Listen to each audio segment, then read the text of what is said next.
Rainbow part 2 का दूसरा poem जो है सॉन्ग ऑफ माई सेल्फ, जिसे लिखा है वाल्ट विटमैन ने, इसका मैं यहाँ एक्सप्लेनेशन कर रहा हूँ। इंट्रोडक्शन पूरे चैप्टर का एक खास बना करके उसको हम अपलोड करेंगे, जो पोएट के बारे में बताता है। सॉन्ग ऑफ माई सेल्फ में कवि ने अपने जीने का एक तरीका बताया है कि जीना कैसा है, जिंदगी किस चीज का नाम है। जीवन में तो आशा निराशा लगी हुई रहती है, लेकिन यह बहुत मनमौजी कवि हैं और इस पूरे संसार में जितने भी व्यक्ति हैं सभी के प्रति इनका एक ब्रदरहुड, भाईचारे का भाव है। ये अपने समूह को, मतलब प्रत्येक व्यक्तियों को यह बताने का प्रयास करते हैं कि I celebrate my self and Singh my self. कहते हैं कि मैं स्वयं उत्सव मनाता हूँ, अर्थात जीवन में जब भी खुशी के क्षण आए तो उसे उत्सव के रूप में मनाएं और स्वयं गाते भी हैं। मतलब जीवन में हर पल जो खुशी के हो उसको एक जश्न के रूप में मनाने के लिए स्वयं मनाते भी हैं और लोगों को मनाने के लिए प्रेरित करते हैं, ताकि छोटी मोटी जो परेशानियां जिंदगी में हो उसका असर नहीं हो। और आगे क्या कहते हैं, and what I assume you shall assume, और जिसे मैं सत्य मानता हूं तुम भी मेरे भाई, तुम भी उसे सत्य मानो। क्यों? For every atom belonging to me as good belongs to you, अर्थात जितने भी अणु जो शरीर में शक्ति के कण हैं उसको एटम कहा गया है। उनका कहना है कि जितने भी अणु मेरे शरीर में हैं उतना ही तो तुम्हारे शरीर में होंगे। I loafe and invite my soul, मैं मौज मस्ती करता हूँ, घूमता हूँ, फिरता हूँ और मैं अपनी आत्मा को आमंत्रित करता हूँ, अर्थात आत्मा की बात को सुनता हूँ। आत्मा की बात सुनना जरूर चाहिए, क्योंकि आत्मा कभी भी गलत काज करने के लिए प्रेरित नहीं करती। I lean and loafe at my ease, मैं सुगमता से, आसानी से झुकता हूँ और आराम भी करता हूँ।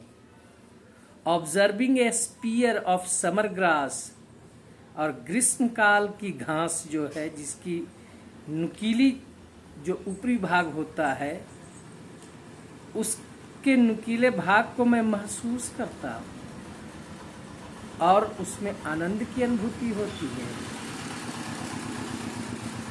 माई tongue every atom of my blood form from this soil this air. अब यहाँ कवि जो हैं अपने देश की प्रशंसा में बात कहते हैं कि मेरी जुबान मेरे लहू के कण कण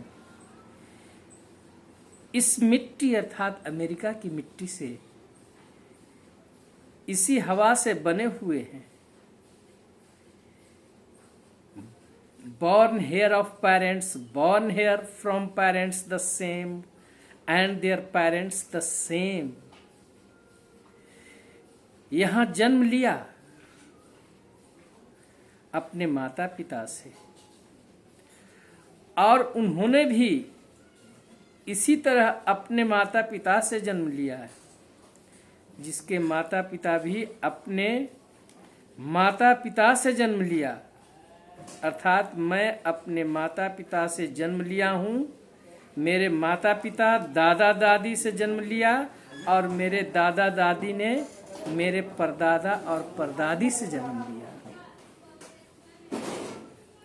I now 37 years old in perfect health begin. मैं अभी 37 साल का हूँ। ये मेरे स्वस्थ जीवन की शुरुआत है। Hoping to cease not till death. और मैं आशा करता हूँ कि यह जो मैं जश्न मनाने की क्रिया जो जारी रखूँगा तब तक, जब तक कि मौत न आ जाए, तब तक मैं इस उत्सव को, खुशी के पल को एक उत्सव के रूप में मनाता रहूँगा।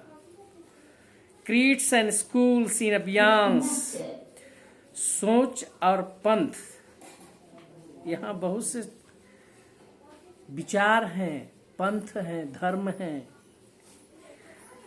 जिसको मैं थोड़ा देर स्थगित रखना चाहता हूँ, उससे दूर रहना चाहता हूँ। Retiring back a while sufficed at what they are but never forgotten. थोड़ी देर तक भूल जाना जरूरी है, क्योंकि वे रास्ते में प्रकृति के साथ जीने में रुकावटें पैदा करते हैं। और यह सोच पंथ क्या है, इतना बड़ा और विशाल है, इसे भुलाया नहीं जा सकता है, उसको कम आंक कर देखा नहीं जा सकता है। बहुत से प्रबुद्ध लोग अपने धर्म पंथ के अनुसार कार्य करते हैं, लेकिन मैं थोड़ा हटकर उससे जीना चाहता हूँ। आई हार्बर फॉर गुड और बैड, क्या अच्छा क्या बुरा, इसकी मुझे सोच है, समझ है। I permit to speak at every hazard, और मुझे यह इस बात की अनुमति है कि मैं अपने विचारों को स्वतंत्र रूप से, चाहे कितना भी परेशानियां क्यों न आए, मुझे व्यक्त करने की आज़ादी है, अनुमति है। और मैं लोगों को इस बात को बताऊंगा कि ऐसे जियो मेरे भाई, जिंदगी जीने का इसका नाम है। जो जीवन में खुशी के पल आते हैं उसको इस रूप में जियो। Nature without check with original energy, कहते हैं अपनी ऊर्जा में प्रकृति की तरह स्वतंत्र होकर, अर्थात कवि प्रकृति की तरह स्वतंत्र होकर अपने मन के विचारों को व्यक्त करना चाहते हैं। कवि का जन्म ईसाई परिवार में हुआ है, परंतु इसके पंथ और सोच को नहीं मानते हैं। अच्छे बुरे सभी कार्य में भाग लेते हैं और खुलकर बोलते हैं और खुद को प्रकृति की तरह स्वतंत्र और मूल एनर्जी वाले मानते हैं कि जिस तरह से प्रकृति पर कोई रोक नहीं लगा सकता है, उसी तरह से मैं भी तो अभी 37 साल का हूँ, मुझ में अभी शक्ति है। मैं भी प्रकृति की भांति अपने विचारों को व्यक्त करना चाहता हूँ, जीवन में आए हुए खुशी के पल को उत्सव के रूप में मनाना चाहता हूँ। यही था आपका सॉन्ग ऑफ माई सेल्फ। धन्यवाद।